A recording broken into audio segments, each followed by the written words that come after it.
छोटा सा गांव था, पहाड़ों के बीच छुपा हुआ। इस गांव में एक बूढ़ी अम्मा रहती थी जिसे सब चरागां वाली अम्मा कहते थे, क्योंकि वो हर शाम गांव के चौराहे पर एक चिराग जरूर जलाती थी। लोग कहते थे कि इस चिराग से गांव में बरकत रहती है, लेकिन उन्हें कभी ना बताया गया कि अम्मा ऐसा क्यों करती है। एक रात सख्त आंधी चली हुआ इतनी तेज थी कि चिराग रोशन रखना नामुमकिन था। फिर भी अम्मा कांपते हाथों से अपना चिराग जलाने निकल पड़ी। रास्ते में एक लड़की हादिया ने अम्मा का हाथ पकड़ लिया।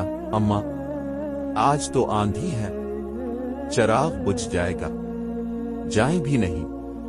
अम्मा मुस्कुराई और बोले, बेटी, मैं ये चिराग अपने लिए नहीं जलाती, ये मेरे बेटे के लिए है जो जंग में गया था।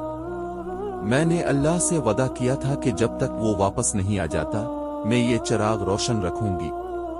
हादिया खामोश हो गई। अम्मा आगे बढ़ी, मगर आंधी ने चिराग बुझा दिया। अम्मा के चेहरे पर आंसू आ गए, शायद मेरा बेटा आज नहीं आएगा।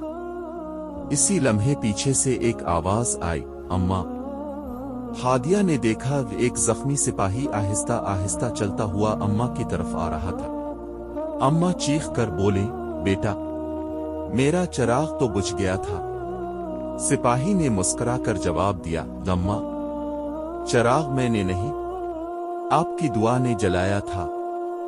गांव की आंधी रुक गई, अंधेरों में फिर रोशनी फैल गई, और इस शाम गांव के चौराहे पर सिर्फ चिराग नहीं, अम्मा की आंखों में भी रोशनी जल रही थी।